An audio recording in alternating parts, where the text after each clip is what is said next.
Students, जैसा कि मैंने प्रॉमिस किया था कि इंग्लिश के हर सेगमेंट का वीडियो लेकर के यूट्यूब पर मैं डालता रहूँगा। इस कड़ी में आज हम ग्रामर का पहला वीडियो लेकर के आपके सामने आए हैं बिना इंट्रोडक्शन के। ग्रामर के इंट्रोडक्शन के लिए एक अलग से वीडियो डाले जाएंगे, लेकिन अभी फ़िलहाल हम सब लोग एक वैसे चैप्टर को ग्रामर में देख रहे हैं जिसके बिना ग्रामर पढ़ना लगभग असंभव है। ऐसा कहा जाता है कि verb is the backbone of English grammar. बिना वर्ब के हम लोग इंग्लिश ग्रामर पढ़ भी नहीं सकते हैं। इसलिए हम सब लोग वर्ब का पहले सूक्ष्म स्टडी, माइक्रो से मैक्रो लेवल तक का स्टडी वर्ब का हम लोग कर लें और तब जा कर के ग्रामर बेहतर समझ में आएगी। अभी आपके सामने मैंने एक ग्राफ रखा है ग्रामर का। आपको दिख रहा होगा कि वैसे तो वर्ब को डिफाइन करते हुए हम लोगों ने कई बार कहा कि वर्ब का डिफिनीशन क्या है। हिंदी में हम लोग बचपन से जानते हैं जिसे किसी काम के करने होने का बोध हो। हालांकि ये पूर्ण परिभाषा या टोटल डिफिनीशन नहीं है। वर्ब का डिफिनीशन वह है जो हम लोग आफ्टर मैट्रिकुलेशन इंटरमीडिएट में जाते हैं तो पढ़ते हैं। Verb is the name of any action और act. Verb also denotes about subject and an object। Verb का एक ग्राफ आपके सामने जो दिख रहा होगा, दरअसल ये ग्राफ वर्ब के सेगमेंट्स को दिखाता है। वैसे तो मूल रूप से हम देख रहे हैं कि सामने वर्ब के दो मुख्य सेगमेंट दिख रहे हैं, फाइनाइट और नॉन फाइनाइट। लेकिन पढ़ाई के दृष्टिकोण से देखने में ऐसा लग रहा है कि प्रिंसिपल, ऑक्सिलरी वर्ब और नॉन फाइनाइट के बारे में कहा जाता है कि it is made up of the principal verb, particularly verb 1, verb 3 and verb 4. However, it doesn't act as an verb. It acts like subject, object, adjective, clause and something else. Verb के तीनों segment को अलग अलग ढंग से पढ़ाई करनी पड़ेगी। सबसे पहले हम लोग प्रिंसिपल वर्ब की ओर आते हैं। प्रिंसिपल वर्ब में हमें दिख रहा होगा कि कई उसके काइंड्स हैं लिखे हुए, intransitive, transitive, zero verb, quasi passive. आज अभी इस वीडियो क्लिप में केवल हम लोग ट्रांजिटिव और इंट्रांजिटिव के बारे में पढ़ेंगे। जैसा कि आप जानते हैं कि ट्रांजिटिव और इंट्रांजिटिव जो है, दरअसल वो हिंदी में इंट्रांजिटिव को अकर्मक और ट्रांजिटिव को सकर्मक कहा जाता है। वैसे विदाउट डिफिनीशन अगर हम लोग इसको डील करना शुरू करें तो हम कहते हैं कि an intransitive verb is such a principal verb which doesn't bring an object itself. However a transitive verb brings an object itself. Hindi में कहें इंट्रांजिटिव वर्ब, जिसको हिंदी में अकर्मक कहते हैं, वह वैसी प्रिंसिपल वर्ब है, वैसी प्रधान क्रिया है जो सेंटेंस में खुद ऑब्जेक्ट नहीं लाती है।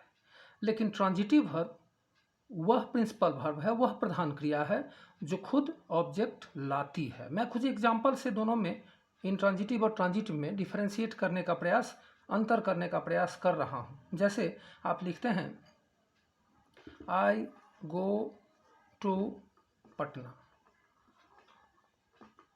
ही कम्स फ्रॉम देवघर। आप स्पष्ट रूप से देखे होंगे कि ये दोनों जो शुरुआत में नाउन प्रोनाउन होते हैं, ऑटोमेटिकली वो सब्जेक्ट होते हैं, उसके बाद वर्ब होते हैं, मेन वर्ब, और फिर एक नाउन आया है बाद में। हम सब जानते हैं कि वर्ब के पहले noun, pronoun, adjective, infinitive, gerund, phrase, clause, ये 7 हम लोग कभी भूले नहीं। सब्जेक्ट ऑब्जेक्ट के बारे में बचपन से सुनते चले आ रहे हैं, लेकिन एक लाइन में हम लोग डील करें सब्जेक्ट ऑब्जेक्ट को। Noun, pronoun, adjective, infinitive, gerund, phrase और क्लॉज, ये 7 वर्ब के पहले सब्जेक्ट, यही 7 वर्ब के बाद ऑब्जेक्ट। तो हम सब लोग इन दोनों सेंटेंसेज में आई और ही को सब्जेक्ट कह रहे हैं और पटना और देवघर को ऑब्जेक्ट। यही पटना और देवघर अगर यहाँ होता, वर्ब के पहले होता, तो ये दोनों सब्जेक्ट होता। खैर, हम लोग यहाँ देखें कि यहाँ गो प्रिंसिपल वर्ब है और पटना ऑब्जेक्ट है। तो प्रिंसिपल वर्ब जो ऑब्जेक्ट से कनेक्ट किया है वो प्रीपोजिशन कनेक्ट किया है, टू प्रीपोजिशन होता है। यहाँ पर कम्स को देवघर से कनेक्ट किया है, ये फ्रॉम किया है। लेकिन थोड़ा इसको देखें, I eat rice, he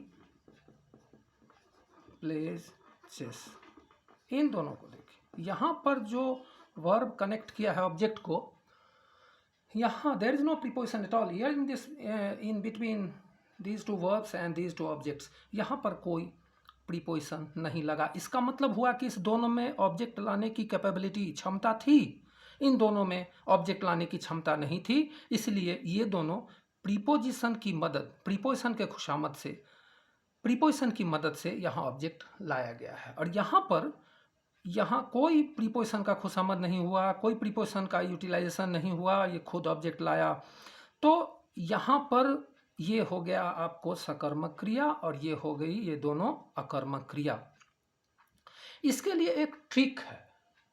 trick क्या है? इसके लिए हम लोग क्या करते हैं कि जैसे मान लीजिए कि कोई अगर हमको पूछ दे कि गो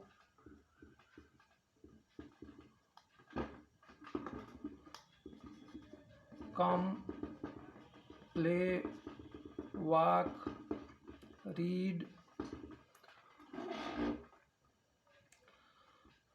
ईट ड्रिंक, यहाँ पर कुछ प्रिंसिपल वर्ब है। अब बताइए कि इसमें कौन ट्रांजिटिव है और कौन इनट्रांजिटिव है। एक और चीज़ मैं बताता चलूँ, चूँकि ये दोनों ऑब्जेक्ट प्रीपोजिशन के बाद आया है, इसलिए ये दोनों प्रीपोजिशनल ऑब्जेक्ट, और ये दोनों ऑब्जेक्ट वर्ब के डायरेक्ट बाद आया है, इसलिए ये दोनों वर्बल ऑब्जेक्ट। राइस और चेस यहाँ क्या हुआ? Verbal object, because these two has been put just after principal verb. However, these two objects haven't been put just after the verb. However, they are put after two prepositions, and that's why these two objects are prepositional object and these two objects are verbal object.